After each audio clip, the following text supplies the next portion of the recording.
C'était une soirée calme à Ouagadougou, un silence lourd, oppressant, celui qui annonce un événement imminent. Dans la résidence présidentielle, Ibrahim Traoré était assis à son bureau, entouré de piles de documents, rapports sur des ingérences étrangères, menaces régionales et pression de la CEDEAO. L'atmosphère était étouffante. Soudain, le téléphone sonna. L'écran affichait NG. Traoré décrocha lentement. Une voix familière, chaleureuse et confiante retentit. Celle du président nigérian, Bola Ahmed Tinubu.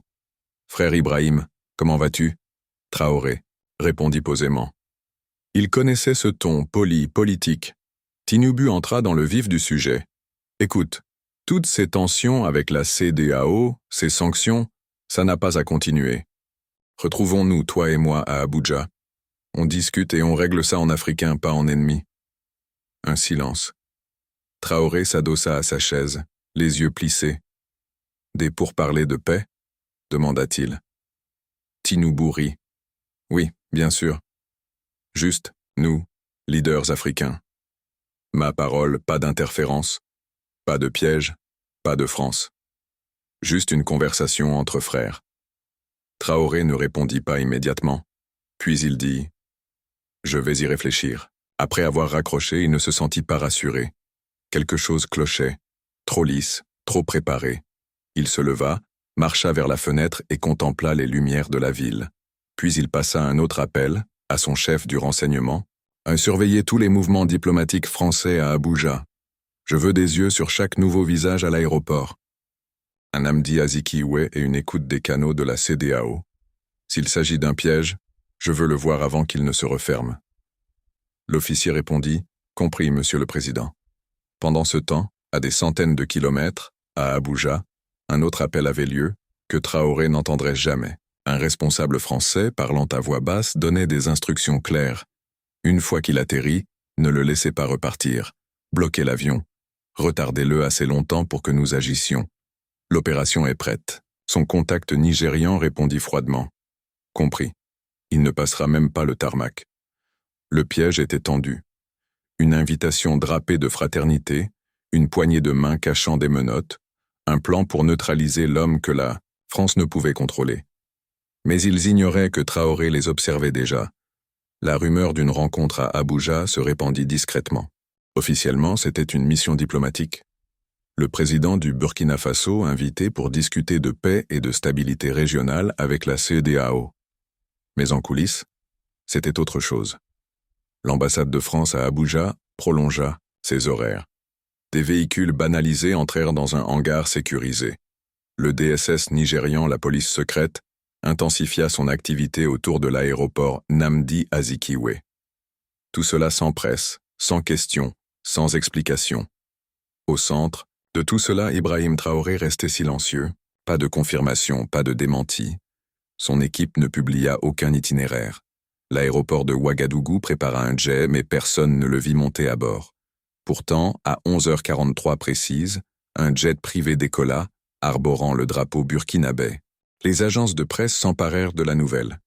Le président Traoré en route pour le Nigeria pour des pourparlers de paix. Les gros titres fusèrent. Les reporters s'alignèrent à Abuja. Au Nigeria, le piège se resserrait. Les équipes de sécurité avaient leurs ordres. Dès que Traoré poserait le pied à terre, il serait accueilli non par un tapis rouge, mais par une détention déguisée en protocole, une salle d'attente, un retard diplomatique, assez long pour que d'autres agissent. Dans un centre de commandement près de l'aéroport, un officier nigérian murmura dans son oreillette « Avion cible en approche, atterrissage dans 10 minutes, confirmez le plan d'interception. » Une voix répondit « En attente. » Là, France veut des yeux sur lui dès que la porte s'ouvre. Mais quelque chose n'allait pas. Lorsque l'avion atterrit et que les portes s'ouvrirent, ce n'était pas lui. 2 diplomates descendirent, calmes, souriants. « Le président Traoré n'a pas pu venir, » dit l'un d'eux. « Il vous envoie ses salutations. » Les Chase, officiers nigérians, semblèrent désorientés. Les agents français qui observaient depuis un hôtel proche entrèrent en panique. Car, au moment où le monde s'attendait à voir Ibrahim Traoré tomber dans un piège, il apparut dans un studio. À Ouagadougou, en direct à la télévision nationale, en uniforme militaire, droit et déterminé, Il s'adressa à la nation. Il pensait me trouver atterrissant discrètement à Abuja. Mais je ne réponds pas aux pièges. Je ne réponds pas aux marionnettes. Je réponds au peuple. Puis vint la phrase qui résonna à travers l'Afrique. On n'arrête pas un lion en l'invitant à dîner. Le studio resta silencieux, mais sur Internet, l'explosion fut immédiate. La diffusion ébranla la région. Assis derrière un simple bureau en bois, en uniforme mais sans cérémonie, Traoré fixa la caméra, sans colère, sans éclat, juste clair, concentré, inébranlable. Puis il parla. La semaine dernière, j'ai reçu une invitation personnelle du président Bola Ahmed Tinubu. Il disait que c'était pour la paix, pour l'Afrique. Mais ce n'était pas la paix qu'ils voulaient. Ils m'ont demandé d'atterrir seul, sans sécurité, sans presse, juste avec confiance. Il se pencha en avant. Mais quand je fais confiance, c'est à mon peuple, pas aux mains qui ont vendu l'Afrique en silence. Il continua. Au Nigeria, certains éléments, soutenus par des forces étrangères, préparaient mon arrestation en secret. Ils appelaient cela un protocole de la CEDEAO. Mais nous savons ce que c'était vraiment. Une opération française, planifiée, financée, approuvée. Il brandit un dossier épais, estampillé de marques d'intelligence. Voici les enregistrements, les messages, les journaux de transfert, les mémos de sécurité envoyés de Paris à Abuja 2 jours avant l'appel. La voix d'une puissance étrangère essayant encore de décider quels Africains ont le droit de diriger. L'écran derrière lui s'alluma. Des extraits audio jouèrent, voix chuchotées, lieux confirmés, une directive horodatée. Assurez-vous qu'Ibrahim Traoré ne quitte pas le Nigeria sans approbation. En gras, le mot de code, protocole de stabilisation. Mais cette fois, le monde ne crut pas les discours. Traoré avait montré les preuves. À Abuja, la panique gagna les cercles officiels. L'ambassade de France refusa de commenter. Là, Pseudo publia une déclaration vague sur une mauvaise communication. Mais en ligne, impossible de se cacher. Ils avaient tenté de piéger Traoré. Les yeux de l'Afrique étaient grands ouverts. Les rues de Ouagadougou se remplirent à nouveau, non pas pour protester mais pour célébrer. Les jeunes brandissaient des drapeaux, les femmes chantaient dans les langues locales, les anciens disaient « On n'a jamais vu un leader comme ça ». À travers l'Afrique, le message était clair. Ce n'était pas juste un piège déjoué, c'était un message raté. Traoré n'avait pas seulement échappé à une embuscade, il en avait fait un miroir, forçant le monde à voir son reflet. La vidéo en ligne depuis à peine 3 heures déclencha une réaction incontrôlable. Au Burkina Faso, les gens se rassemblèrent dans les rues, les places, les cours d'école, non pour exiger des réponses, mais pour dire merci. Peu de présidents échappent à un piège et reviennent avec des preuves, encore moins, sans tirer un seul coup de feu. Au Mali, des étudiants peignirent une fresque sur un mur d'université. Un lion passant calmement devant une cage de chasseurs, libre, intouché. À côté, 5 mots. On ne met pas le peuple en cage. Au Niger, un animateur radio interrompit son émission matinale. L'Afrique est réveillée, et ceux qui tirèrent les ficelles tirent maintenant des excuses. Au Nigeria, la situation se compliqua. Certains nièrent le complot, d'autres tentèrent de le reformuler. Mais dans les rues de Lagos et d'Abuja, quelque chose d'inattendu se produisit. Les jeunes Nigérians prirent la parole haut et fort. Si nos dirigeants invitent d'autres leaders pour les trahir, pour qui travaillent-ils vraiment? Demanda une femme sur TikTok.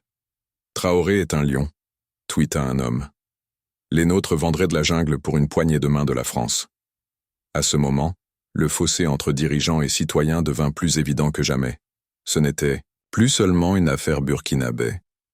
C'était une question pour chaque pays africain où les décisions se prenaient encore dans des murmures, avec des mains étrangères tenant le stylo. À Ségou, des marchandes portaient des t-shirts proclamant « Nous sommes tous Traoré maintenant ». Au Ghana, des leaders de la société civile organisèrent des tables rondes d'urgence. Un orateur demanda « S'ils peuvent essayer de le piéger aujourd'hui, que feront-ils à nos dirigeants demain ?» En ligne, l'histoire inonda tout. Des millions regardèrent la vidéo. Les journalistes vérifièrent les documents.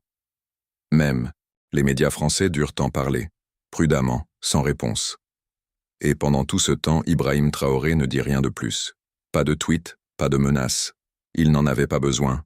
Le peuple avait pris le relais. Le message était simple. Nous n'attendons pas la permission pour nous lever. Nous attendons juste le moment. La vidéo ne s'est pas contentée de devenir virale. Elle a embrasé le continent. Les Africains n'étaient pas seulement choqués par la tentative de piège, ils étaient blessés. Car il ne s'agissait plus seulement de la France, mais d'un leader africain, le président Tinubu, utilisé pour attirer un autre leader africain dans un guet-apens aux empreintes étrangères. Cela faisait mal, surtout parce que Tinubu avait parlé fièrement d'unité africaine, de progrès, panafricain, de fraternité, mais il semblait avoir agi comme un intermédiaire pour une trahison. Au Kenya, un animateur radio demanda à l'antenne « Comment le Nigeria, géant de l'Afrique, peut-il devenir le coursier de la France ?» En Afrique du Sud, un animateur de podcast viral décortiqua le moment où la vidéo fut diffusée. On ne peut pas nous dire qu'on est frères en public, puis livrer l'un de nous comme un colis quand les caméras sont éteintes. Tinubu ne doit pas seulement des excuses à Traoré, mais à tout le continent. Les hashtags explosèrent. Quand Traoré ne tombe pas. Nous sommes avec Traoré. Passe est notre nom. Tinubu. Afrique regarde. Exposeur le complot. Les jeunes Nigérians, déjà, critiques envers leur gouvernement, se sentirent particulièrement trahis. Dans les rues de Lagos, des étudiants manifestèrent devant les bâtiments de la CEDEAO, brandissant des pancartes « Pas en notre nom. Nous sommes Africains d'abord, pas des agents de l'Occident. » Traoré représente chacun de nous. Tinubu représente le silence. Des artistes et musiciens nigérians rejoignirent le mouvement. Un artiste afrobeat émergent diffusa un freestyle en ligne. Il l'a appelé frère au téléphone, mais l'a vendu une fois seul dans l'avion. Le lion a vu le piège de chez lui, maintenant la marionnette tremble sur son trône. À Abidjan, des affiches de Constantin Kaboré, le comploteur de coup d'État qui avait fui le Burkina Faso, apparurent près de l'ambassade française. Son visage barbouillé de peinture rouge, le mot « traître » écrit en dessous. La France tenta de minimiser l'opération. Un porte-parole nia vaguement toute implication. Nous respectons la souveraineté africaine, mais plus personne n'y croyait. Et Tinubu? Il resta silencieux.